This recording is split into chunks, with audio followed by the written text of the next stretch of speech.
Caleb explained that he had been watching him since he noticed his weird behavior. When he heard him today on the phone saying he was going to find out where I live, he couldn't hold it in and he beat him. I'm sorry, what? Hey guys, and welcome back to, another story time, because we're reading my story animated today and I'm excited. It feels like forever since I last did one of these, and I don't think it was it? Oh, hang on, 2 weeks ago. Okay, it's a fair amount of time. Would you like me to do more of these? Just let me know in the comments and give it a thumbs up if you want me to do like more of these type of videos. All right, well this one is my crush is living in a wall. Oh, sorry, has been living in a wall. I would be mortified. Just even a stranger, forget that they're even my crush for a moment, okay? If I had some stranger in one of these walls in my house, oh man. I do a lot of weird stuff when I live on my own. I don't want to, I don't want anyone knowing. All right, well, let's just have a listen of this and, oh gosh, I'm gonna cringe so much, aren't I? After high school, I decided to move out of my parents' house. So I rented a small apartment on the other side of our big city, and I found a part-time job at a local coffee shop. This was my first job ever. Aww. I worked as a barista. Luckily, my coworkers were super friendly. One of them is Caleb. He didn't speak much, but he stared at me all the time. That to me would signify that, you know, either there's something in my teeth, or I look awful every day, or maybe he just likes me. He also worked as a barista. One day when we were making coffee, I was telling him my concerns about college. I waited for his response, but he just stared at me for a whole minute before saying, "You have the best smell ever."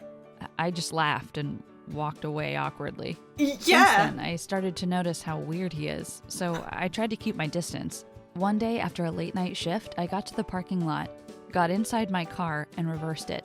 Suddenly, I hit something. Oh! My heart dropped. I rushed to see what had happened, and there I saw Caleb, lying on the ground holding his leg. Oh my God. I panicked and didn't know what to do, so I jumped in my car and drove home, leaving him on the ground. Who does that? Oh my God. I know there's like people that kind of just like hit someone and then they run, they just don't care, blah, blah, blah, but my goodness, like, I can't imagine doing that. I know you would be, like, in some kind of trouble because obviously you must have missed them in, like, your rearview mirror or something, but I couldn't imagine doing that and then leaving them. Ah! Why? I was terrified by what I did.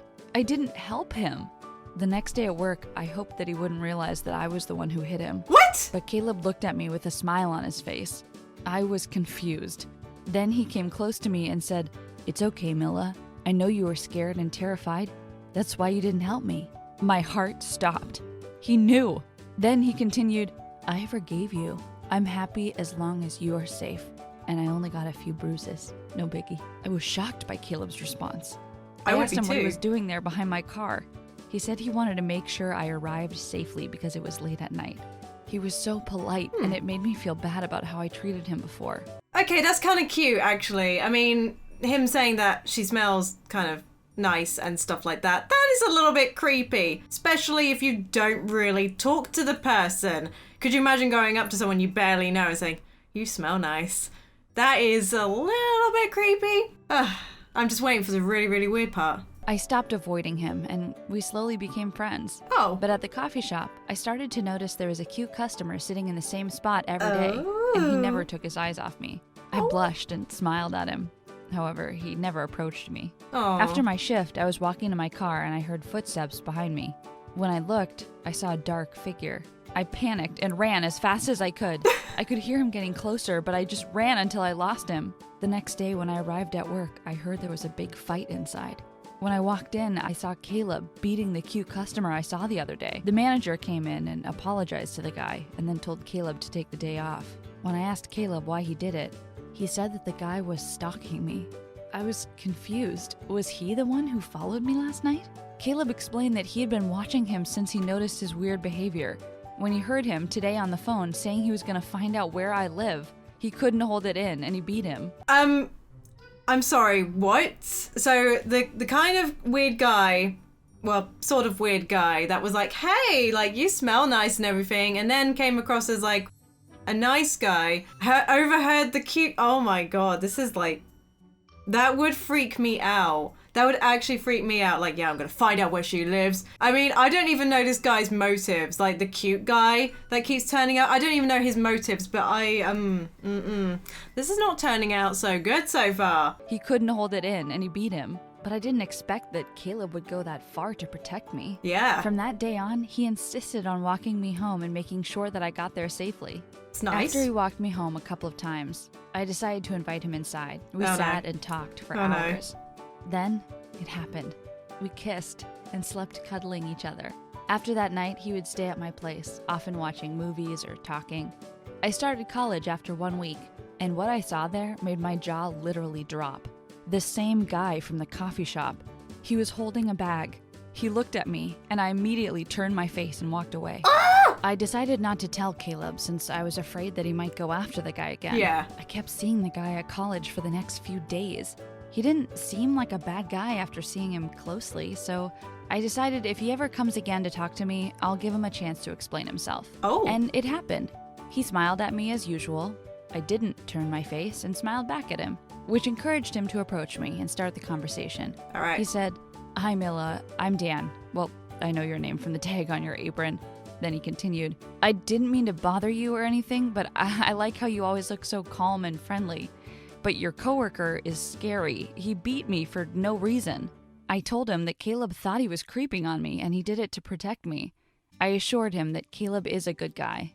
After this conversation, I saw him daily at college, and I discovered that we had some mutual friends. I enjoyed his company, but didn't tell Caleb anything. After a month, the exams period started. I invited Dan and our mutual friends to have a study group at my place. This happened a couple of times. After each meeting, Dan was the last to leave. We sat together and chatted for a couple of hours. We flirted with each other, and we even kissed. Okay, wait, hold up. So, is she with the other guy then or not? I'm guessing she is. All I know is that one of the guys is lying. I feel that already. One of them is lying, I just don't know which one. But I'm just gonna wait for the ball to drop, because clearly it's going to at some point. I liked Dan, and also liked Caleb, and I wasn't ready to choose or to become intimate with one of them, so I decided to leave everything as it is. Casual dating? At work, I took a late night shift since I was busy with college, and on my way to the car, I felt as if I'm being watched again. I texted Caleb and asked if he could come. I was so afraid to go home alone that night. He replied that he will be there in 10 minutes, and he came. Caleb got angry at me for leaving work late without telling him. He said, "Whenever you have a late shift, text me. I can't have you go home alone." Then he said that the guy that used to come to the shop may be the stalker. I couldn't tell him that Dan is actually a nice guy and we hung out together, so I ignored it.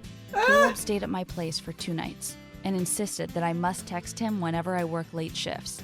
After a couple of days, one of my coworkers named Liz came to my place. We sat and she suddenly said, "I didn't know that you smoke, Mila. The smell is so strong here."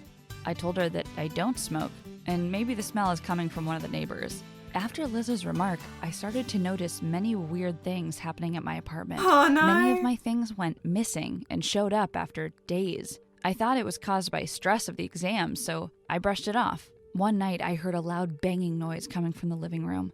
I was so scared, but got out of bed and went there to see. I opened the main door, but there was nothing. I went back to my room and texted Caleb about what happened. He replied that I'm overthinking and maybe the noise came from one of the neighbors. I got upset by his text. I was hoping that he would come and stay over. So I decided to invite Dan. I sent him a message, but there was no reply. I tried to call him, but also he didn't pick up. Oh my god, so one of them is living in the wall. I don't know. I can't tell if it's Caleb or Dan because one of them was like, "Yeah, you're overthinking it," and the other one isn't even responding. Oh god, this is horrible. This is actually horrible. I would be so freaking out right now. Wait, one of them smokes, so does she know which one smokes? I thought that it was weird since he always answers his phone, but maybe he didn't have battery left in his phone or something? Sure. I went to sleep that night. In the morning, I went to work. When I arrived there, one of my coworkers said, "Did Caleb tell you anything about why he quit work?" I was shocked Caleb quit. Why?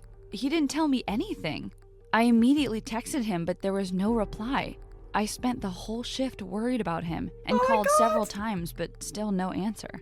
I didn't know if he had friends outside the coffee shop. He never mentioned anyone. I decided to text Dan and tell him this, even though he hated Caleb. But surprisingly, still there was no reply from Dan too. What happened? Did the two of them just disappear? And at the same time? Why? I was upset by what happened. Liz saw how upset I was. And then she said she's going to stay at my place and we could watch some movies, have fun, and forget about the boys' drama. Good friend. So we went home together and stayed up until a late hour. In the middle of the night, we heard the same loud banging noise. I looked at Liz and she was terrified too. We carefully got outside my room and went to check the house, but nothing was there. We also checked the hallways, but they were dead empty. We decided to sleep with the lights on and investigate in the morning. Oh my God. The next day, as I was taking the trash outside, I saw my neighbor. She was an old woman. I greeted her and she did the same and said, "Your boyfriend is a nice guy, but he always asks me how I'm doing when he gets out at noon." What? I froze. "What boyfriend?" I asked. She said, "Oh, the one with the dark hair. I always see him leaving the apartment at noon." I freaked out. I ran, terrified, to the apartment to see Liz. Oh my God! She looked God. confused. I shouted at her, "Someone has been breaking into my apartment for days." I quickly explained to her what the old lady had said, and we called the cops. When they arrived, I explained to them what the old lady said, and they searched the whole apartment and found nothing. I was shocked. How and who? As the police were still in the apartment, I noticed that the big painting in the living room was tilted. I reached to fix it, but to my horror, I saw a creak from the side. So I moved it a little, and I let out a loud scream. The police officers and Liz rushed to me, and when they saw, their jaws literally dropped. There was a huge hole in the wall.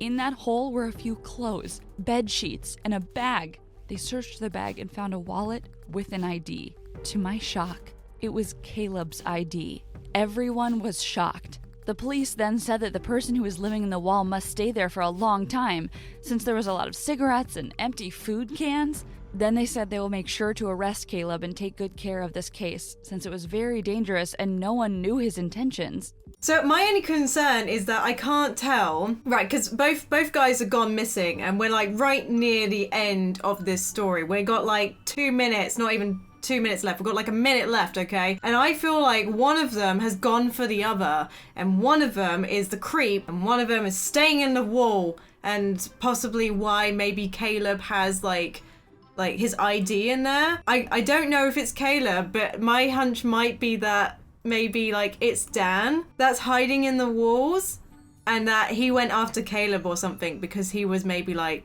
protective. I don't know why I try and think of like how this is going to end, because I swear I'm always wrong. I'm always wrong. I was terrified. Caleb, the nice guy, was a psycho who lived in my wall. They asked us many questions about him. Turned out that we barely knew anything about him.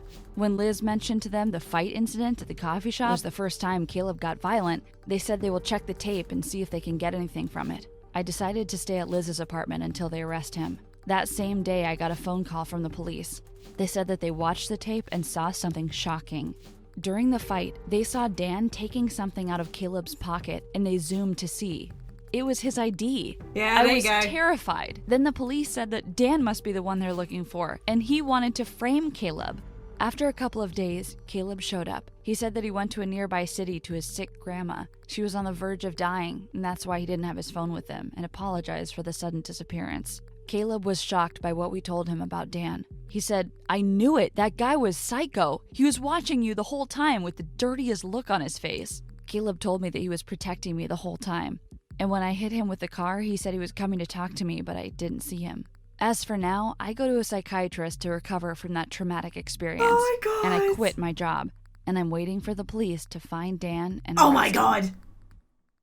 They haven't even found Dan. They didn't even find him. Oh, jeez. Okay, that is creepy. See, so I was actually right then. Like, he was being framed, and it was Dan that was being like really creepy. But oh my God, what exactly was he doing then? Like, how did he get in the house when she wasn't there? Clearly, she must have been like at work or something like that. So he managed to sneak in, like, destroy part of the wall, and like clean all that up and then live in there? I don't know. I have no clue, but that is just, okay. Well, that took a turn for the worse. These stories, huh? They're just something else, aren't they? Again, if you want me to watch more of these type of videos, then let me know in the comments. I love you guys so much. I hope you're having a fantastic day, and I'll see you on the next one. Bye-bye!